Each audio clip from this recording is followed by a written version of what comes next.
Salut tout le monde, j'espère que vous allez bien. Aujourd'hui, on se retrouve pour une nouvelle vidéo dans laquelle on va parler du Sony ZV-E10, le dernier boîtier sorti de chez Sony.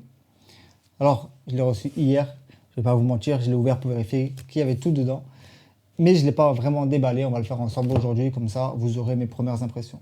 Alors, ce boîtier, ce Sony ZV-E10, c'est un appareil photo APS-C, donc pour ceux qui ne savent pas ce que ça veut dire petit capteur, contrairement à mon Sony A7 III qui est en train de me filmer actuellement, qui lui est un full frame grand capteur. Alors, ce boîtier vient se passer entre le Sony ZV-1 et le A6400. Il reste chez Sony un boîtier d'entrée de gamme. Alors, 750 € boîtier nu, ça reste quand même un budget, on va pas se mentir. On peut aussi l'avoir avec un objectif en kit à 850 € et on peut aussi l'avoir avec l'objectif et une poignée. Mais là, j'ai plus le prix. De toute façon, je vous mets en description tous les liens, comme ça vous pourrez checker et peut-être même que d'ici là, les prix auront changé. Sur le papier, ce Sony ZV-E10, ça a l'air vraiment pas mal. Il a l'air aussi un peu plus orienté vidéo, puisqu'il y a pas mal de nouveautés qui vont intéresser tous les vlogueurs.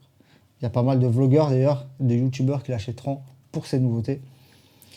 Mais il va falloir le tester, voir ce qu'il a dans le ventre et surtout voir s'il répond à toutes les attentes que nous avons Sony. Alors bien sûr, je vous ferai une vidéo dans laquelle je testerai à fond ce boîtier. Donc si tu n'es pas encore abonné et que ça t'intéresse, n'hésite pas à t'abonner et surtout à activer les notifications, comme ça tu ne louperas pas les prochaines vidéos.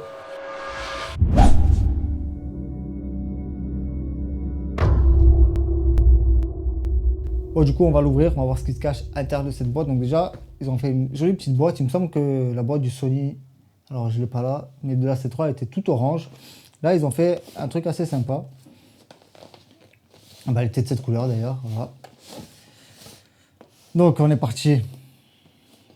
Si j'arrive à l'ouvrir. Alors comme d'habitude, on a toute la paperasse. On a le manuel qu'on lit jamais. Quoique, franchement, je vais vous dire la vérité, ça m'est arrivé une fois pour le Sony A7 III, au tout début que j'avais, j'ai eu besoin de lire quelque chose, je cherchais quelque chose et j'ai ouvert ce manuel qu'on n'ouvre jamais, soi-disant. Donc je serais un menteur de dire qu'on l'ouvre jamais, donc il y a toute la paperasse. Et voilà comment se présente. Donc, on a tout ce qui est câble ici et l'appareil photo qui doit être ici.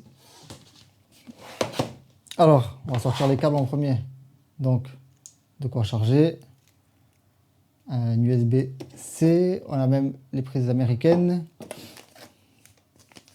Ah oui, la petite bonnette sur le micro. On en reparlera peut-être dans le test. Bon, là, on a la sangle. Qu'est-ce qu'on a d'autre? Ah, la batterie, évidemment.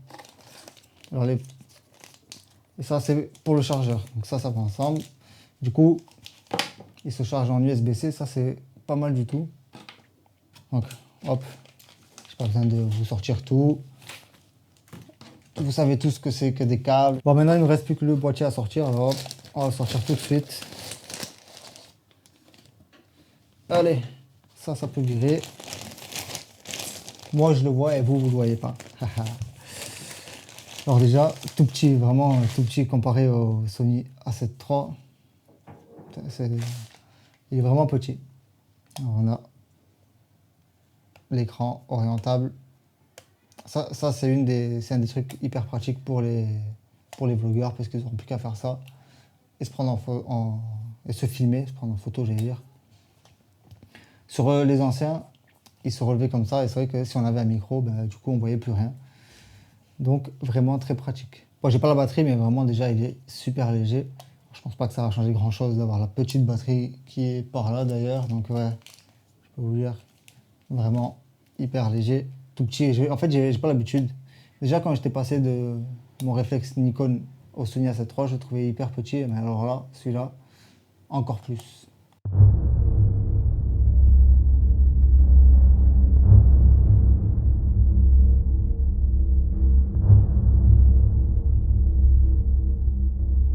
Bon voilà, du coup j'ai le ZV-E10 en main. Alors on va faire un petit tour rapide pour voir un peu l'ergonomie qu'il a. Alors déjà on peut voir sur la face avant qu'on peut changer les objectifs, ça c'est un gros plus. On va passer sur le côté tout de suite comme ça c'est fait. Donc là on peut brancher un micro et on a les connectiques ici, donc je vais les ouvrir. Donc on a l'USB-C, le mini HDMI et la prise jack pour le casque. Je vais vous montrer quand même le micro, donc là on peut brancher le micro. Ensuite, on va passer sur le dessus. Donc, sur le dessus, on a le bouton on-off qui se switch de droite à gauche. Alors moi, je l'avais là avant sur le Sony A7 III. Et là, du coup, on a un zoom. Alors c'est un truc que je ne vais jamais me servir. En plus, ça marche avec certains objectifs.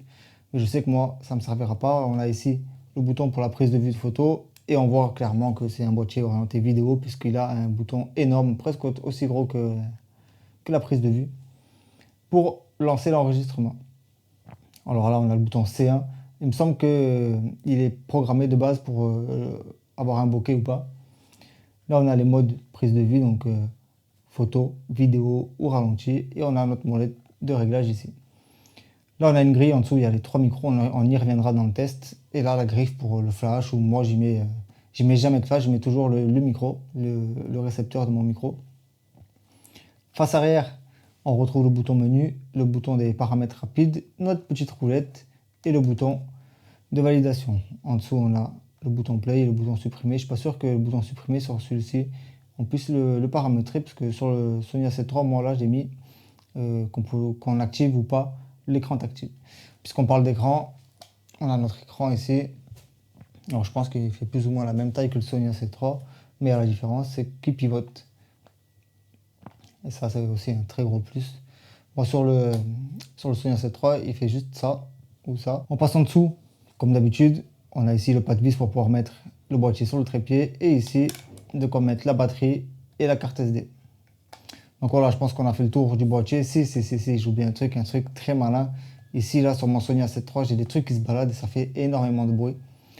Du coup, c'est très intelligent d'avoir mis ces trucs bien fixes qui vont pas faire de bruit quand on filme. Alors, sur de la cinématique où on change le son, on s'en fout. Mais quand on parle, quand on vlog, c'est vrai que souvent, tu entends tac, tac, tac, tac, tac, tac. Et ça avait déjà été corrigé sur d'autres boîtiers, mais là, je remarque qu'ils ont mis ça aussi.